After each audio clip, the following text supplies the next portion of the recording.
Lucille O'Neal stepped into the Grand Hotel, expecting luxury, but was met with humiliation. Victoria Lennox, the receptionist, took one look at her and made a decision. No reservation, no respect, just dismissal. What she didn't know? Lucille wasn't alone in this story. Because Shaquille O'Neal, NBA legend, businessman, and a son who never lets disrespect slide, was just minutes away. And when he walks in, the entire hotel will never be the same. Before we deep dive into this interesting story, subscribe to our channel and tell us where are you watching from. Share in the comments below. The city pulsed with energy as the sun glinted off the glass towers of downtown. The streets hummed with the sound of honking cabs, the distant chatter of tourists, and the occasional screech of sneakers on pavement. It was a city that never slept, a place where wealth and power intertwined seamlessly with everyday life. Shaquille O'Neal, Big Shaq to the world, stepped off a private jet, dressed in a tailored navy blue suit that complemented his towering presence. He wasn't just a basketball legend. He was a businessman, a philanthropist, and most importantly, a devoted son. This wasn't just another trip. It was personal. Shaq had come to town for an exclusive gala honoring his contributions to sports and society. But amid the flashing cameras and media frenzy, there was only one thing on his mind. His mother, Lucille O'Neal. She was his rock, the woman who had shaped him, guided him, and stood by him long before the world knew his name. This weekend wasn't just about the event. It was about making her feel special, reminding her that no matter how big he became, she would always be his priority. He had gone the extra mile, reserving the most luxurious suite in one of the city's most prestigious hotels. The kind of place where celebrities, CEOs, and politicians crossed paths in hushed conversations over champagne. A place where status was everything. He wanted Lucille to experience that, to enjoy the best life had to offer. As his sleek black SUV pulled up to the hotel entrance, he glanced at his phone. A simple message from Lucille. Just landed, baby. Excited. A smile crept across his face. She had no idea what was waiting for her. Across town, Lucille O'Neal stepped out of a car, her eyes widening at the sight before her. The hotel was a towering masterpiece of modern architecture, its pristine white columns stretching toward the sky. A red carpet led to the grand entrance, where doormen in crisp uniforms stood like sentinels, opening doors for arriving guests. Lucille smoothed down her elegant cream-colored dress, adjusting the pearl necklace Shaq had gifted her years ago. She had always taught her son the value of humility, of treating everyone with kindness regardless of status. But today, as she walked toward the entrance of this grand establishment, she allowed herself a small moment of pride. Her son had made it. He had built a life where he could give her this moment, this experience. Inside, the lobby was a scene of controlled opulence. Crystal chandeliers cast a soft golden glow over the marble floors, and the scent of fresh lilies filled the air. High-profile guests moved effortlessly through the space, their conversations hushed, their designer luggage wheeled silently by attentive staff. Lucille stepped up to the reception desk, her heart warm with anticipation. The surprise was unfolding exactly as Shaq had planned. "Good afternoon, ma'am. Welcome to the Regal Crown Hotel. How may I assist you?" The receptionist, a slender woman with sharp features and an even sharper gaze, barely looked up from her screen. Lucille smiled graciously. "Yes, my son booked a suite for me. O'Neal, Lucille O'Neal." For a moment, there was no response. Then, the receptionist's eyes flicked up, scanning Lucille with an unreadable expression. Her gaze lingered, not with the warmth of hospitality, but with something colder, more dismissive. "I'm sorry, but we don't have a reservation under that name," she said flatly. Lucille frowned, pulling out her phone. "Oh, that can't be right. My son made the arrangements. He told me everything was set." The receptionist sighed, tapping away at her keyboard with exaggerated effort. "Ma'am, we have no record of an O'Neal suite booking. Are you sure you're at the right hotel?" Her voice had a condescending edge, the kind reserved for people who, in her eyes, didn't belong. Lucille's fingers tightened around her phone. She wasn't naive. She had lived through decades where moments like this weren't rare, they were expected. The subtle shift in tone, The way people's eyes evaluated you before deciding how much respect to afford. It was something you never forgot. She took a slow breath, willing herself to stay composed. I'm sure. My son is Shaquille O'Neal. He booked it personally. The moment the name left her lips, a flicker of something crossed the receptionist's face. Recognition, hesitation. But it vanished as quickly as it came. Instead, she forced a tight smile. Right. Well, unfortunately, I don't see that here. Maybe he made a mistake. Lucille knew better. Shaq didn't make mistakes when it came to her. She glanced around, noticing the way a few guests had started to pay attention. A well-dressed couple whispered nearby, stealing glances in her direction. An older gentleman sitting in one of the plush lounge chairs lowered his newspaper slightly, watching. The tension in the air shifted, subtle but undeniable. A young bellboy standing a few feet away hesitated, his eyes darting between Lucille and the receptionist. He looked as though he wanted to step in, to say something, but the invisible rules of hierarchy held him back. Lucille turned back to the receptionist, her voice steady but firm. I'd like to speak to the manager. The woman's smile thinned. I'm not sure the manager is available right now. Lucille inhaled slowly, keeping her patience intact. Then I suggest you find them, because my son wouldn't put me in a situation like this. The receptionist stared at her for a long moment, then exhaled sharply. Fine, wait here. With that, she turned and disappeared into the back office. Lucille stood in the middle of the grand lobby, her presence both powerful and vulnerable. Eyes continued to linger, some curious, some judgmental. She glanced down at her phone, her thumb hovering over Shaq's number. She didn't want to call him over something like this. He had always been protective, and she knew if he walked into this situation, there would be no ignoring it. But as minutes stretched into what felt like an eternity, something inside her shifted. It wasn't about the suite anymore. It was about dignity. She pressed the call button. Shaq was still in his car when his phone vibrated. Seeing his mother's name on the screen, he answered immediately. Hey, Mama, you like the surprise? He asked, grinning. There was a pause. Then, in a measured voice, Lucille said, Baby, I'm at the hotel. But we have a little situation here. Shaq's expression darkened instantly. What kind of situation? Lucille hesitated, not wanting to make a scene. They're saying they don't have my reservation. Silence. Then, in a voice calmer than it had any right to be, Shaq asked, Who's saying that? Lucille sighed. The receptionist. She doesn't seem too interested in checking properly. Shaq didn't need to hear more. He had been in enough rooms, enough situations, to recognize what was happening. His grip tightened around his phone. I'll be there in 10 minutes. Lucille started to protest. Baby, I don't want you to. I said I'll be there in 10. His voice was low, steady. When Shaquille O'Neal walked into a room, people noticed. In 10 minutes, that receptionist was about to find out exactly who she had just dismissed. And this time, the whole world would be watching. Lucille O'Neal stood at the grand reception desk, her fingers resting lightly on the polished marble counter. The receptionist, a tall woman with an icy demeanor, tapped away at her keyboard, her perfectly manicured nails clicking against the keys in an exaggerated rhythm. The name on her tag read, Victoria Lennox. Everything about her, her sharp gaze, her stiff posture, the way her lips curled ever so slightly in disapproval, screamed exclusivity. Not the welcoming kind, but the kind that silently measured people, deciding who deserved attention and who didn't. Lucille noticed the way Victoria's eyes skimmed her outfit, her gaze lingering on the modest pearls around her neck, the neatly pressed cream-colored dress.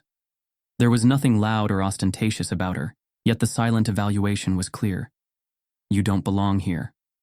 I told you, ma'am.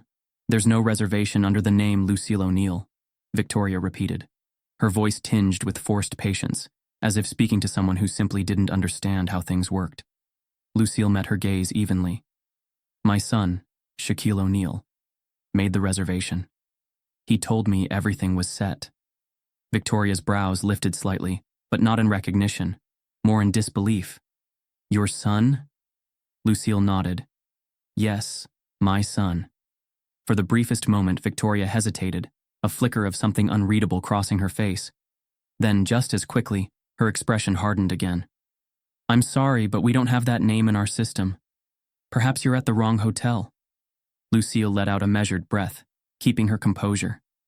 This is the Regal Crown, isn't it? Of course. Then I'm in the right place. There was a pause, and the air between them grew heavier. The quiet hum of luxury surrounded them. The soft clink of champagne glasses, the murmur of guests checking in, the polite laughter of a well-dressed couple seated in the lobby. Yet, at this desk, all of that melted into something else entirely. A silent standoff. Lucille could feel the weight of the moment shifting. She knew this feeling well. The way people sized her up before deciding how much respect to offer. She had lived through it before, in grocery stores, in department stores, in places where silent judgment held more weight than words. Victoria exhaled sharply and shook her head. We don't take walk-ins for suites, ma'am. This is a 5-star establishment. If you'd like, I can direct you to a more suitable hotel nearby. The words weren't loud, but they carried through the air like a slap. A nearby couple paused mid-conversation. A concierge standing near the luggage carts glanced over. The young bellboy, who had been watching quietly from the side, stiffened slightly. Lucille straightened, her heartbeat steady but her patience thinning. I'm not a walk-in. I have a reservation. I suggest you check again. Victoria sighed dramatically, tapping the keyboard again, though it was clear she wasn't actually looking. A long, exasperated pause followed. Then, she smiled, a thin, forced thing meant to close the conversation rather than continue it. Still nothing. I'm afraid there's nothing more I can do. Lucille inhaled slowly. Then let me speak to the manager. Victoria's expression flickered, but only for a second. The manager is very busy at the moment. Lucille nodded, her voice calm but firm. I'll wait. A tense silence settled. Victoria's lips pressed into a thin line. There was no reason to refuse this request, yet she hesitated, her grip tightening slightly on the desk's edge. Lucille saw it, the reluctance, the subtle resistance.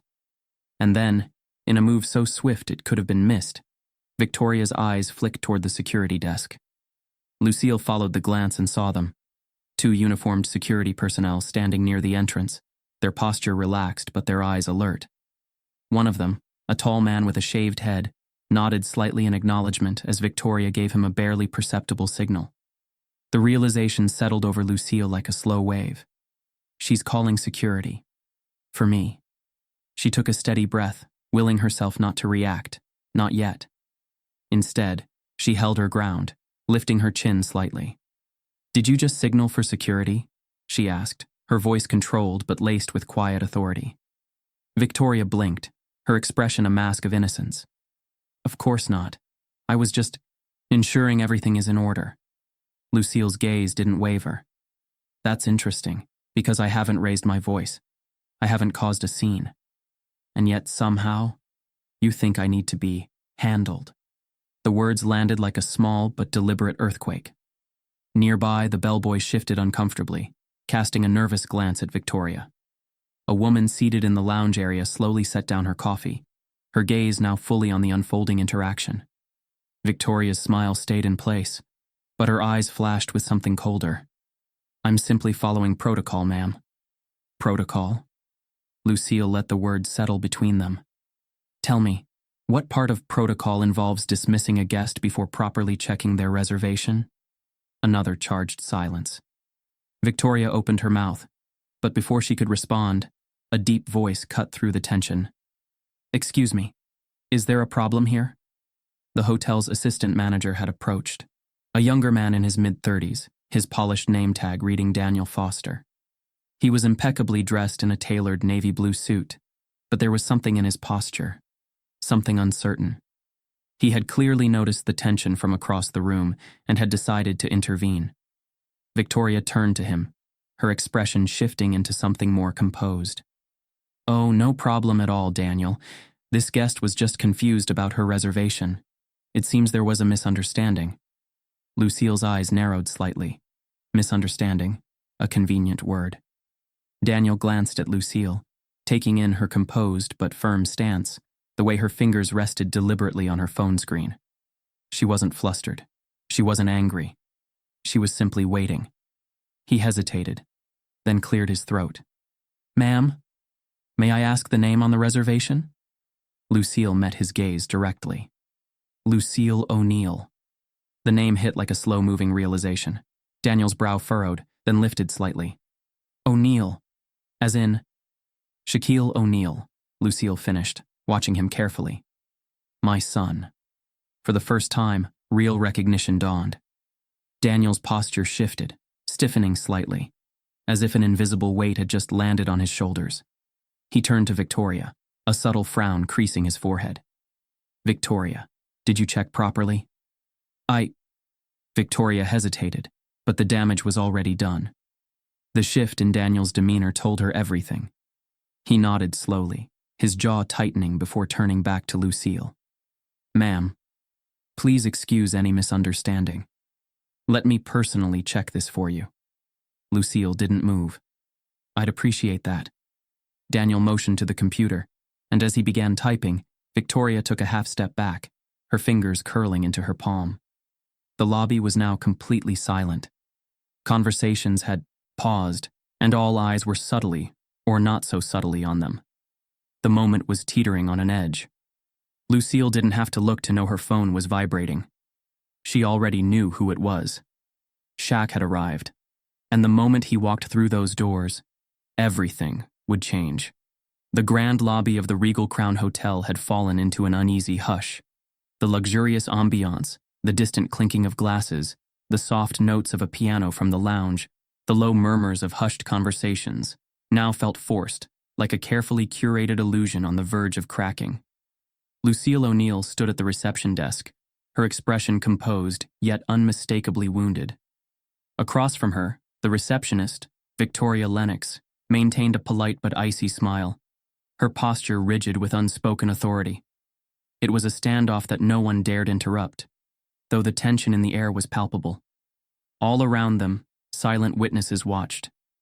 Near the entrance, a group of well-dressed guests stood frozen in an awkward moment between checking in and deciding whether to step forward.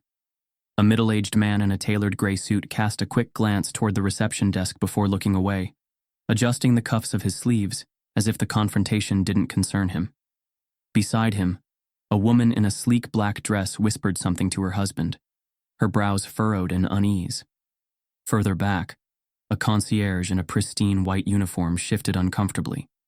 He had been trained to provide seamless service, to ensure every guest felt valued, yet he knew better than to involve himself in a matter that, to some, still carried invisible barriers. And then there was him, the bellboy. A young man, barely in his 20s, stood near the luggage carts, gripping the handle of a designer suitcase a little too tightly. His name tag read, Nathan Carter. Unlike the others, he wasn't looking away. His jaw tightened as he watched Victoria dismiss Lucille with the same effortless arrogance he had seen too many times before. Nathan had worked at the hotel long enough to recognize the signs, the subtle shift in tone, the condescending patience, the way security had been signaled before Lucille had done anything at all. But what could he do? His eyes flicked to Daniel Foster, the assistant manager. Daniel was watching too, his brows drawn together in hesitation. He had intervened, but not forcefully. He had questioned Victoria, but he hadn't contradicted her. He had stepped in, yet he remained careful. Because even for him, a manager, there were unspoken rules. Victoria sighed theatrically and shook her head. "Mrs. O'Neal, I assure you, I've checked thoroughly. There is no reservation. Now, I understand that misunderstandings happen, but unfortunately, we are fully booked for the weekend. Perhaps there's another hotel that might better suit your needs." The words landed with a cruel precision, wrapped in feigned professionalism. Another hotel. A more suitable place. Lucille inhaled slowly, steadying herself.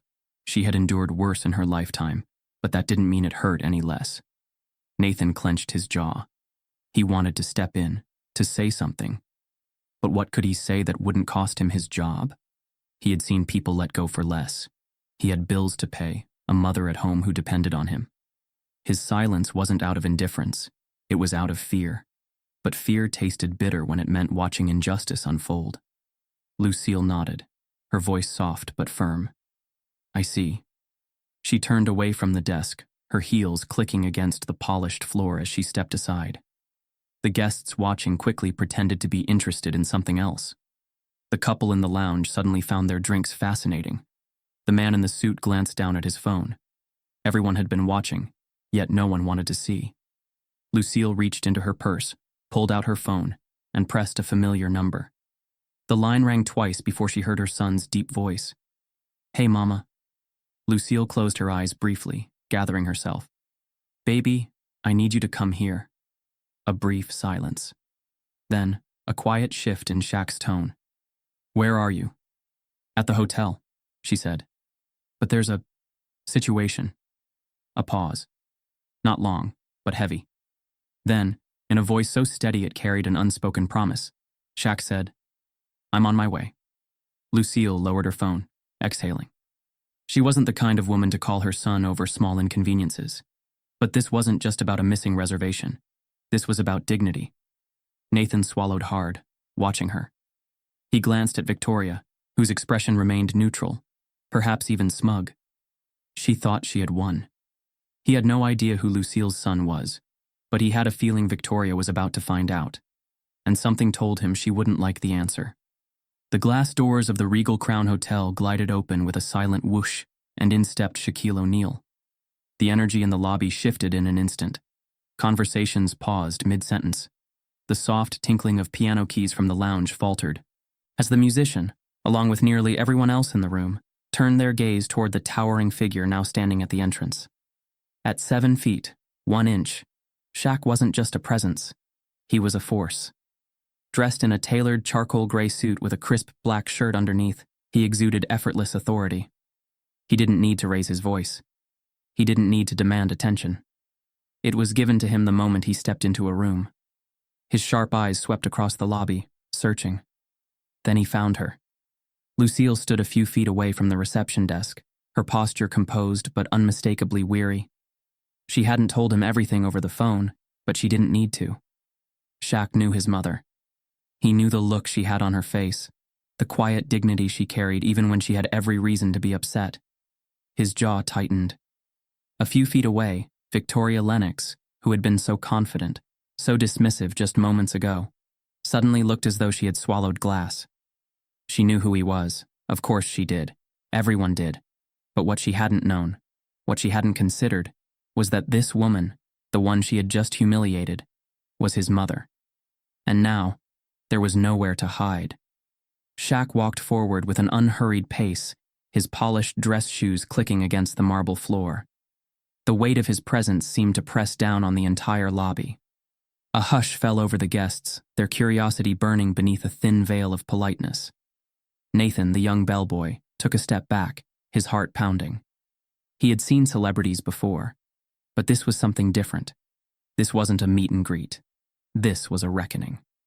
Shaq reached his mother's side and placed a gentle, massive hand on her shoulder. You okay, Mama? Lucille looked up at her son and gave a small nod. I'm fine, baby.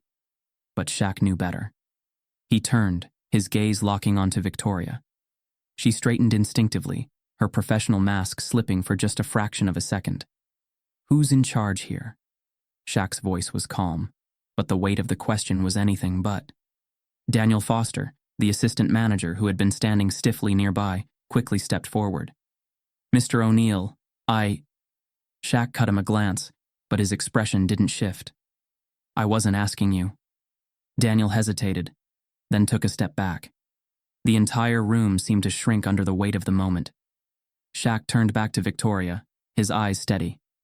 I'm asking her. Victoria's throat bobbed in a nervous swallow. I manage the front desk operations, she said, her voice suddenly much quieter than it had been when speaking to Lucille. Good, Shaq said. Then explain something to me. Victoria's fingers gripped the edge of the counter. Of course, sir. How can I help you? Shaq let the silence stretch just long enough to make her squirm. Then he said, Why did my mother have to call me? Victoria opened her mouth, then closed it again. She glanced at Daniel, but he wasn't going to save her. Not now. Shaq took a slow step closer.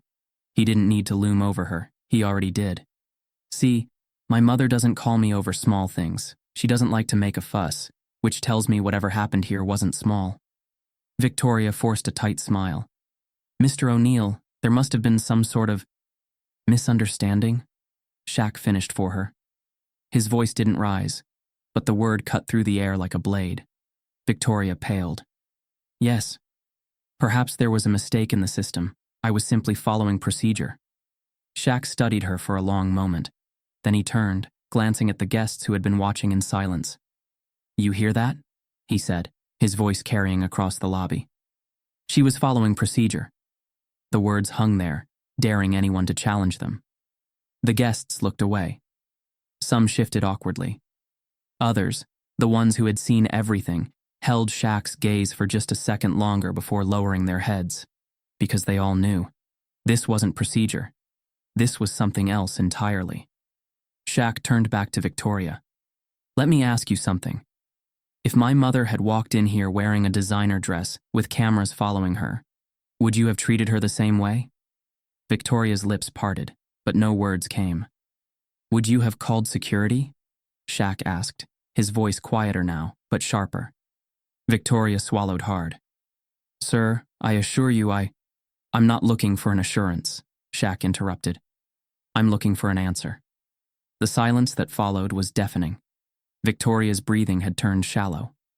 Daniel looked like he wanted to vanish. The bellboy Nathan held his breath. And then Shaq did something unexpected. He stepped back, took a slow, deliberate breath, and when he spoke again, his voice was calm, even. You know what the problem is? He said, shaking his head slightly. People like you think respect is something you only give to the people you think are important. Victoria blinked rapidly. Mr. O'Neal, But respect? Shaq continued, cutting her off effortlessly. Respect is about how you treat people when you don't know who they are. Victoria's face was ashen. Shaq let the silence sit for a moment longer, before finally exhaling. He turned to his mother, his expression softening. You want to stay here, Mama? Lucille looked around the room, the lingering stares, the tension thick in the air, the way Victoria looked like she wanted the floor to swallow her whole. She sighed. No, baby. Let's go somewhere else. Shaq nodded. Good choice. Then he turned back to Victoria, his expression unreadable. I hope you have a good night, Miss Lennox. With that, Shaquille O'Neal, the man who had faced the toughest players on the court, the man who had never backed down from a challenge, turned and walked his mother out of the Regal Crown Hotel. And as they left, the weight of what had just happened lingered in the air like an unspoken warning. Because everyone knew. Victoria Lennox would never forget the day she dismissed Lucille O'Neal, and neither would anyone else. The lobby remained deathly silent, the air thick with unspoken tension. Victoria Lennox stood stiff behind the reception desk, her polished nails digging into the counter as she tried to steady her breathing. The energy in the room had shifted the moment Shaquille O'Neal walked in, but it wasn't just his size or celebrity that had altered the atmosphere. It was the way he carried himself, calm, controlled, unshaken, like a man who didn't need to raise his voice to make an impact. Shaq's eyes remained locked on Victoria, but there was no rage in them, no explosive outburst, just a quiet intensity that made her far more uncomfortable than yelling ever could. She would have preferred yelling. Yelling she could dismiss. Yelling she could argue against. But this silence was suffocating. Shaq took a slow step forward, his hands tucked into his pockets, his deep voice finally breaking the stillness. Let me ask you something, Miss Lennox, he said, his tone even. How long you been working here? Victoria blinked, caught off guard. I've been at the Regal Crown for 8 years. 8 years, Shaq repeated, nodding. That's a long time. Means you must know this place pretty well, huh? Of course, sir, she replied, forcing a small smile. I take pride in my work. Shaq tilted his head slightly, considering her. That so? Victoria straightened. Absolutely. Shaq let a beat of silence pass before speaking again. Then tell me something. What's the first rule of hospitality? Victoria's lips parted, but no words came. She glanced at Daniel Foster, the assistant manager, who had remained frozen nearby. His silence was no longer cautious. It was now calculated. He was waiting, watching how she would answer. "The first rule?" Victoria finally said, stalling. "Yeah," Shaq nodded. "The first rule. The one they teach you on day one." "What is it?" Victoria swallowed. "Well, customer service, of course. Making sure guests have an excellent experience." "Guests," Shaq interrupted. "All guests?" Victoria hesitated. "Yes." Shaq let out a small, humorless chuckle. "That's funny. Because when this guest—" He motioned toward his mother, his voice never rising, never breaking that deadly calm. "My mother walked in here. You didn't seem too interested in customer service." Victoria's face paled. "Mr. O'Neal, See, here's what I don't get." Shaq continued smoothly. "My mama walks in here, respectful, patient, doesn't make a scene. She tells you she has a reservation. And you?" He spread his hands, as if genuinely curious. "You look her up and down like she don't belong. You dismiss her. And then, before she even gets upset, you call security." Victoria's breath hitched slightly. "You ever call security on someone like me?" Shaq asked, tilting his head. Victoria stiffened. "Sir, You ever called security on a man in a $5,000 suit? A woman dripping in designer jewelry?" Shaq's voice was low, but pointed. "Or is it just the ones who don't fit your idea of what luxury looks like?" Victoria opened her mouth, then shut it again. Shaq gave her time to respond, but she had none. And that silence, the one that stretched between them, said more than any excuse ever could. From the corner of the room, Daniel Foster finally moved. He cleared his throat and stepped forward, his face tight with barely concealed concern. Not concern for Victoria, but concern for the hotel. Concern for the PR disaster that was unfolding in real time. "Mr. O'Neal," Daniel began, forcing a polite smile. "I assure you the Regal Crown holds itself to the highest standards of hospitality. If there was any misunderstanding, I sincerely apologize." Shaq cut him a look. "Misunderstanding is a real interesting word, Daniel. Y'all use that a lot when things don't go the way you planned." Daniel faltered. I only meant that because from where I'm standing," Shaq continued, "ain't much to misunderstand. My mother got humiliated, not because of a technical issue. Not because of a mistake in the system, but because somebody looked at her and decided, she don't belong here." Daniel's mouth opened, but nothing came out. Across the room, a few guests shifted uncomfortably. They had witnessed what happened, and now they were hearing it laid out with no way to deny it. Nathan, the young bellboy, swallowed hard, his hands clenched at his sides. He had never seen someone so powerful handle a situation this way. Shaq hadn't thrown threats. He hadn't raised his voice, but he had exposed everything. And now? Now Victoria knew that she was no longer in control. Shaq turned back to Victoria, watching her squirm under the weight of the moment. "So, tell me," he said, his voice calm but unyielding, "what you think should happen next." Victoria inhaled sharply. "Sir, You think you should keep your job?" Shaq asked, genuinely curious. Victoria's lips parted, panic flickering behind her eyes. Daniel jumped in before she could answer. "Mr. O'Neal, I want to personally apologize on behalf of the hotel. This is not how we treat our guests, and I can assure you, we will be handling this situation appropriately." Shaq gave a small nod. "Handling it, huh?" Daniel hesitated. "Yes, sir." Shaq exhaled. "All right, Daniel. I'll make it easy for you. Here's what's going to happen." Daniel straightened, readying himself. Shaq turned to Victoria. "You gonna take some time to think about why you did what you did, about who you assumed my mother was, about the kind of respect you give to people who don't look like you." Victoria's throat bobbed, her breath uneven. "And you?" Shaq said, turning back to Daniel. "Gonna make sure your whole staff gets trained properly. 'Cause see, I could raise hell. I could call out this hotel to millions of people in one click." He pulled out his phone, tapping it once. "But I'd rather see real change than a bunch of people scrambling to save face." Daniel nodded quickly. Absolutely, Mr. O'Neal. I'll personally ensure. Shaq held up a hand, stopping him mid-sentence. Nah, don't just say it 'cause I'm here. Do it 'cause it's right. Daniel swallowed. Yes, sir. Shaq held his gaze for a moment longer, then turned back to his mother. His expression softened. You ready, Mama? Lucille, who had remained poised through it all, gave her son a small, proud smile. I'm ready, baby. Shaq nodded, then turned to the room, to everyone who had been watching, but not speaking. His gaze swept over the guests, the staff, the silent witnesses. And then, without another word, he placed a hand on his mother's back and walked her toward the exit.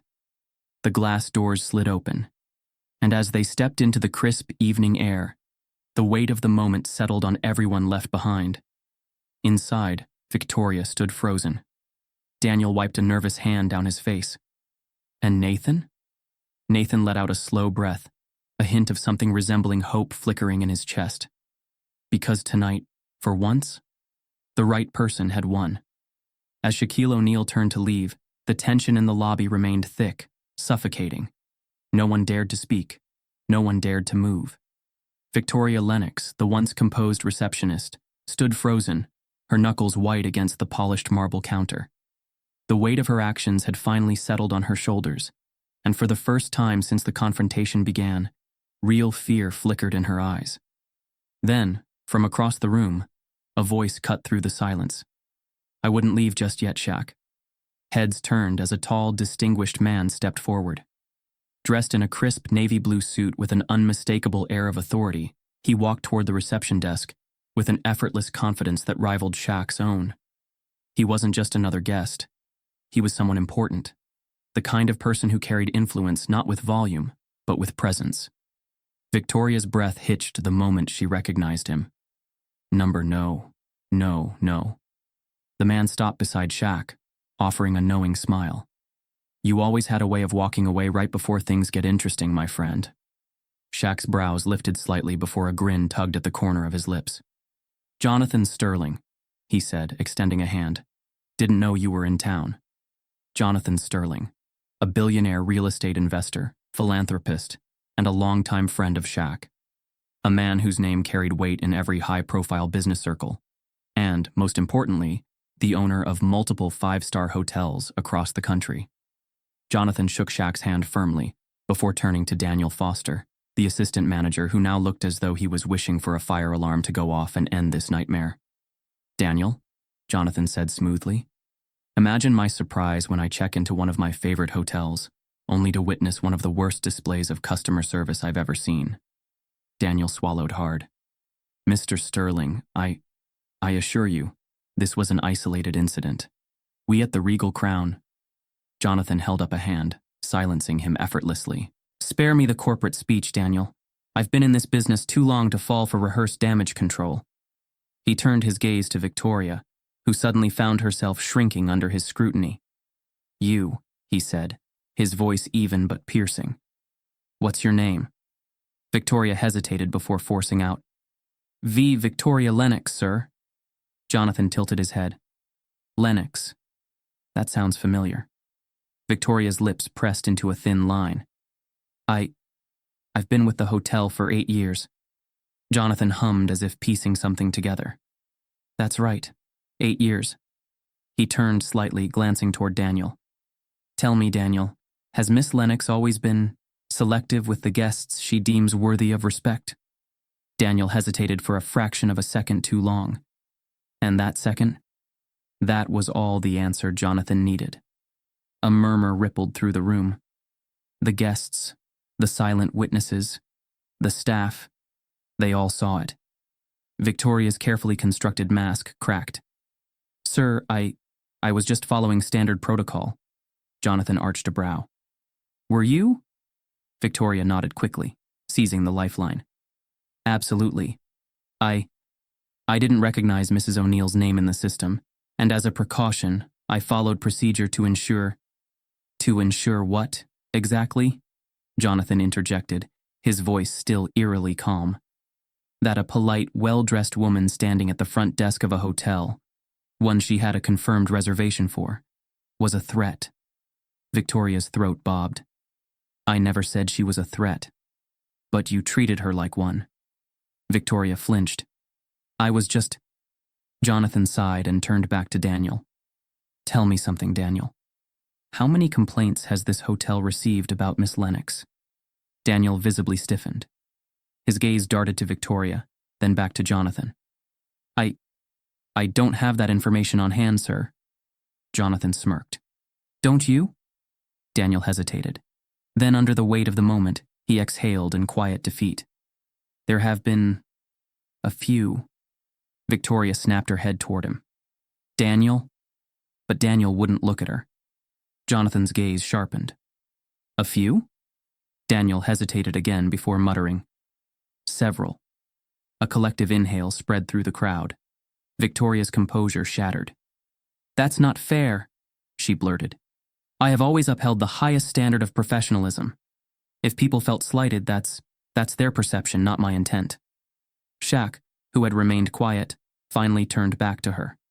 Perception is a dangerous word, he said, his voice low. Because you know what perception really is? It's the feeling people get when they walk away from you. Victoria opened her mouth, but Shaq wasn't done. You ever wonder why it's always certain people who walk away feeling disrespected? Silence. Shaq took a slow step forward, his towering frame making Victoria seem even smaller. But his voice remained steady, even, almost gentle. You judged my mother before she even said a word, he said. You didn't see Lucille O'Neal. You saw a woman you thought wasn't worth your time. And now you're standing here, trying to convince yourself it was all just a misunderstanding. Victoria's breaths were uneven. I didn't mean... But intentions don't matter, Shaq interrupted softly. What matters is how you make people feel. And tonight, you made my mother feel small in a place where she was supposed to feel welcomed. Victoria's eyes burned, but she refused to let the tears fall. Shaq exhaled.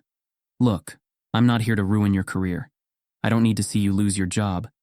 But you need to understand something. Real respect doesn't have a dress code. It doesn't have a skin color. And it sure as hell shouldn't be reserved for the people you think can afford it. Victoria's lip trembled, but she nodded. Jonathan, who had been watching intently, finally spoke. I think we've seen enough. Daniel nodded quickly. I'll personally ensure that... Let me stop you there, Jonathan said smoothly. Because this isn't just about one employee. This is about a culture. His gaze swept across the staff.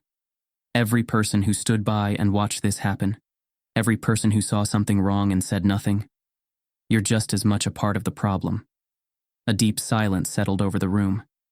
Jonathan turned back to Shaq and smiled slightly. You've always been the bigger man, my friend. Shaq chuckled. I try. Jonathan nodded before addressing the room one last time. Consider this a wake-up call, a lesson in humility. His gaze flicked to Victoria. I hope you've learned something tonight, Miss Lennox. Victoria swallowed hard and nodded. Shaq turned to his mother. Mama, let's get out of here. Lucille, ever graceful, offered Jonathan a warm smile before linking her arm through her son's. Lead the way, baby. As they walked out, the weight of what had just happened settled over everyone left behind. Victoria didn't move. Daniel rubbed his temples. The silent witnesses remained silent. And Jonathan? He simply smiled to himself before turning toward the bar. Now, he muttered, I could use a drink.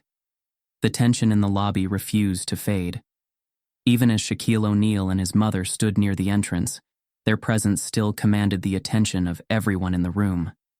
The weight of what had just transpired lingered, thick and unspoken.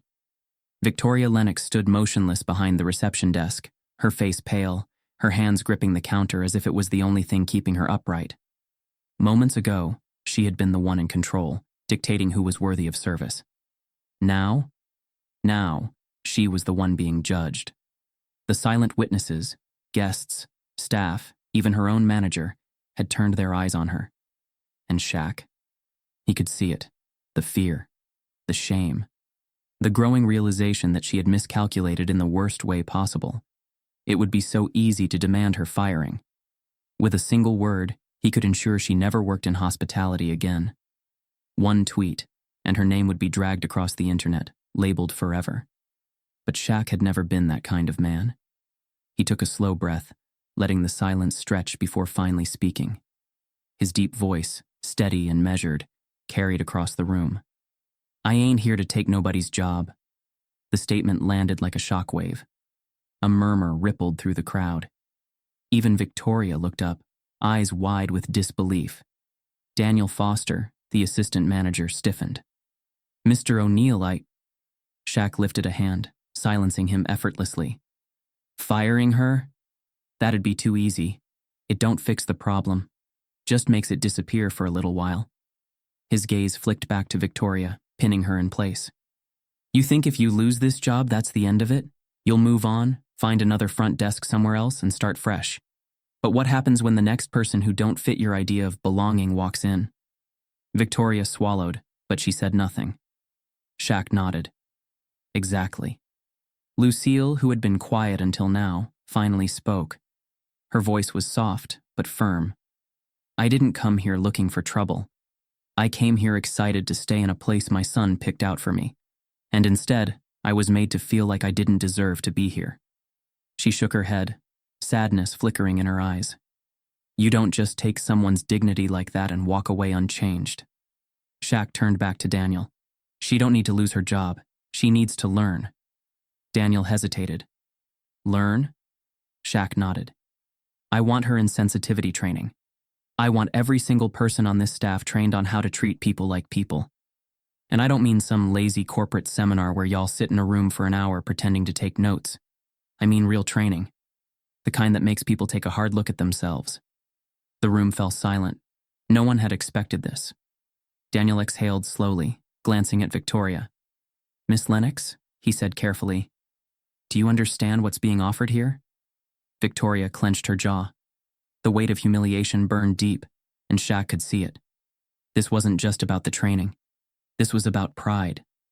She had spent years operating with the quiet belief that she was the authority, that she was the gatekeeper of this hotel's luxury, deciding who did and didn't belong. And now, she was being given a choice: face her flaws or walk away in disgrace. Her pride told her to leave, but her fear told her she couldn't afford to. After what felt like an eternity, she forced out a whisper. "I understand." Shaq studied her for a moment before giving a small nod. "Good." But Daniel wasn't finished. He squared his shoulders, stepping into his own authority.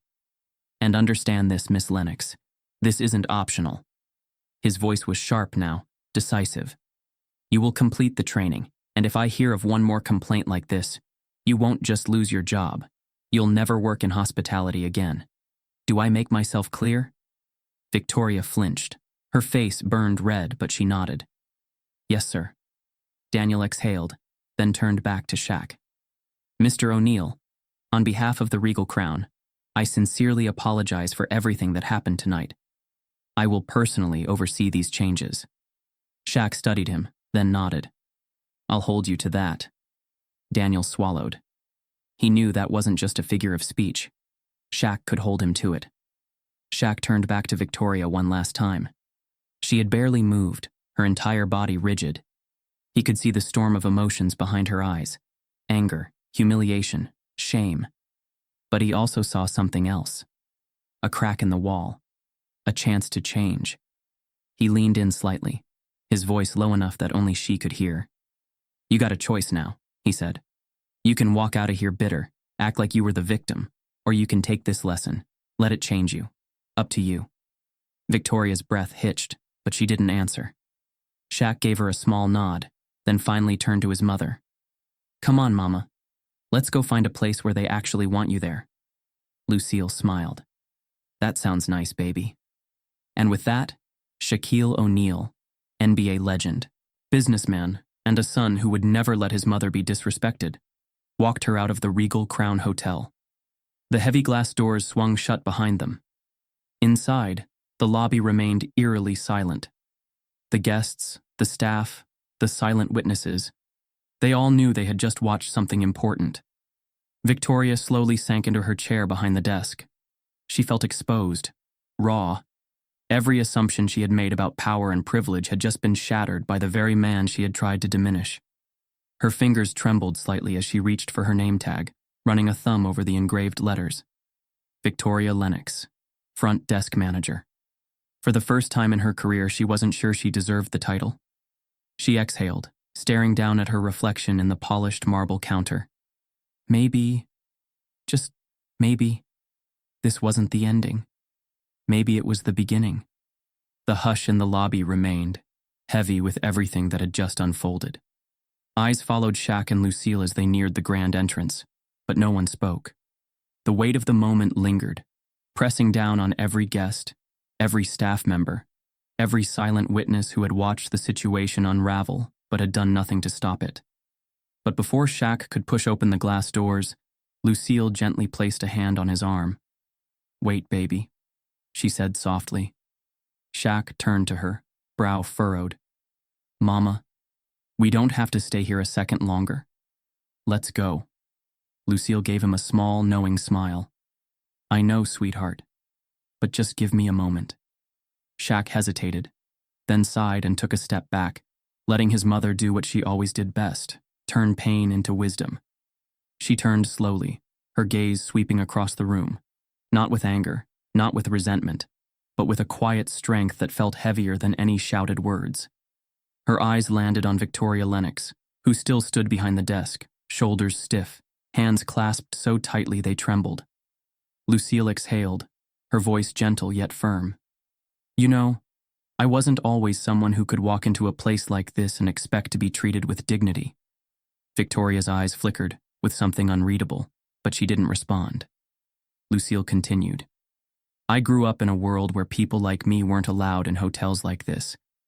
We weren't welcome in the lobbies, we weren't given a warm smile at the front desk, and we sure weren't invited to sit at the fancy tables." She let the words settle for a moment before adding, "And if we dared to step inside, we were reminded, quickly, that we didn't belong." A murmur rippled through the lobby. Some of the older guests shifted, nodding subtly, understanding exactly what she meant. Others, staff members, younger employees who had never lived through such times, looked almost uncomfortable, realizing that history wasn't as far away as they had believed. Lucille sighed, shaking her head slightly. You'd think after all these years, things would be different. And in some ways, they are. But in other ways, she glanced back at Victoria. Some people still look at me and decide, right then and there, who they think I am. Victoria swallowed, her jaw tightening. Lucille didn't raise her voice, but the weight of her words was undeniable. I've been turned away from places before, told I wasn't welcome, told I was lesser. She let that hang in the air before adding, but never, not once, did I let it make me bitter. The statement was gentle, but powerful. Lucille smiled slightly. See, bitterness don't fix anything. It don't change people's hearts. Only grace can do that. A shift rippled through the room. The bellboy, Nathan, who had watched everything unfold from the sidelines, felt something tighten in his chest. Grace. How could she offer that after what had just happened? Daniel Foster, the assistant manager, exhaled, rubbing the back of his neck. He had spent so much time trying to control the situation, to minimize the damage, but now he felt it, the truth of it all settling deep. And Victoria was unraveling. The shame she had been holding in, the tight grip she had kept on her pride was slipping through her fingers. She wanted to be angry. She wanted to tell herself that she had just been doing her job, that this had all been blown out of proportion. But as she looked into Lucille's eyes, kind, wise, steady, something inside her cracked. Lucille could have demanded her job, could have humiliated her the way she had humiliated Lucille. But instead, she stood here, offering her something far heavier, a lesson. Lucille took a step closer, her expression softening. You made a mistake tonight, Miss Lennox. But mistakes are funny things. They can either define you, or they can change you. Victoria's throat bobbed. Lucille studied her for a moment, then said gently but firmly, So tell me, which one is this going to be? The room held its breath. Victoria, for the first time that night, had no answer. Her lip trembled slightly, and she exhaled shakily, as if fully realizing, the weight of her actions. A long silence stretched between them before, finally, Victoria gave a small, almost imperceptible nod. I don't want to be that person," she whispered. Lucille smiled, small and warm. "Then don't be." A stir moved through the room. Something shifting, something changing. And then, from the far side of the lobby, Daniel cleared his throat. "As of tonight," he announced, his voice steady, "the Regal Crown will be implementing mandatory sensitivity training for all employees, effective immediately." He looked at Shaq, then Lucille, before adding, "And Mrs. O'Neal, if you'd be willing, I'd love to invite you back, to speak to our staff, to teach us." Lucille tilted her head, surprised. Shaq raised a brow. "You serious?" Daniel nodded. "We need to do better, and it starts with listening." Lucille considered it for a moment, then chuckled softly. "Well, now, I do like a good audience." Laughter rippled through the crowd, small but genuine. A tension that had been crushing just moments ago seemed to lift, replaced with something new. Hope. Lucille exhaled and looked at Victoria one last time. "I'm gonna leave you with one piece of advice, sweetheart." Victoria nodded slowly, bracing herself. "Next time someone walks through those doors," Lucille said, "see them for who they are, not for who you assume them to be." Victoria blinked rapidly, nodding again, this time with more certainty. Lucille smiled. "Good girl." Shaq chuckled, shaking his head. "That's my mama." And just like that, the moment shifted. Lucille turned back to her son, linking her arm through his. "All right, baby. I think we've given these folks enough of a show. Let's go get some real hospitality somewhere else." Shaq grinned. "Yes, ma'am." And as they finally stepped out into the night, the glass doors closing behind them, the weight of what had just happened settled over everyone left inside. It wasn't just a lesson, it was a turning point. Because some moments don't just change a night, they change people. And tonight, Lucille O'Neal had done just that. By the time Shaquille O'Neal and his mother stepped out into the cool night air, the world had already begun to take notice. The moment had seemed contained to the grand lobby of the Regal Crown Hotel, a confrontation witnessed only by those present. But in the digital age, nothing stays small. The whispers that had rippled through the guests had turned into quiet phone calls, into murmured retellings. And then, like a spark catching dry grass, it ignited. Someone had recorded the moment, not the chaos of an argument, not the rage of a celebrity demanding justice, but the quiet dismantling of bias. The video spread like wildfire. By morning, the footage was everywhere. Shaquille O'Neal defends his mother after luxury hotel denies her service. A lesson in respect, how Big Shaq handled a moment of discrimination without violence or outrage. Respect ain't got a dress code. Shaq's powerful words go viral. News outlets dissected the clip, praising Shaq's composure, Lucille's grace, and the uncomfortable truth the moment exposed. Talk shows debated it. Social media erupted with think pieces. Some defended the hotel, calling it a misunderstanding. Others argued that the moment represented something much larger than a single incident. It was a mirror reflecting society's still existing prejudices. One moment had turned into a movement. And yet, for Shaq and Lucille, life went on. They didn't bask in the attention. They didn't issue statements or give dramatic interviews. Lucille spent her days as she always had, with humility, faith, and the quiet power of someone who had seen the world change, but not nearly enough. Shaq continued his business, his philanthropy, his role as an ever-present force in sports and culture. But something had changed. Not for them, for the people watching. And what of Victoria Lennox? Her name never made it into the headlines. No articles shamed her. No public backlash demanded her resignation. But inside the walls of the Regal Crown, her presence became a question, not an answer. Some say she left, unable to bear the weight of what had happened, unable to face the training, the eyes of her colleagues, the shift in power. Others say she stayed, that the training forced her to confront herself in ways she never had before, that for the first time, she listened instead of dismissed. No one truly knows, but what mattered was that she would never forget. Months later, Shaq sat alone in a quiet hotel room, not the Regal Crown, but somewhere else.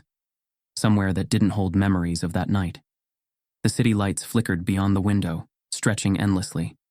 He leaned back in his chair, scrolling through his phone. The video had long faded from trending topics, replaced by new headlines, new moments, new controversies. But some things last beyond the news cycle. A direct message caught his eye. It was from a young bellboy at the Regal Crown. Nathan Carter. Mr. O'Neal, you probably don't remember me, but I was there that night. I wanted to say thank you. Not just for standing up for your mom, but for the way you did it.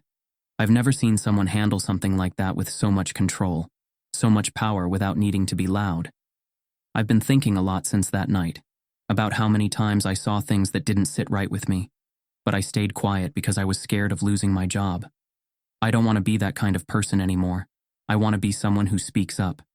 You probably get messages like this all the time. But just know, that night changed something for me, and I won't forget it. Thank you. Shaq stared at the message for a long moment. Then, with a small, knowing smile, he typed back a simple response. Proud of you, man. Keep speaking up. The world needs more of that. He hit send. And just like that, the moment lived on. Because respect, it ain't got a dress code. And it never will. Some stories fade. This one leaves a mark. What would you have done in that moment? Looked away or spoken up? Drop your thoughts in the comments, because conversations like this, they change things. And if you think respect should never be a privilege, you're in the right place. Stay with us. There's more to uncover.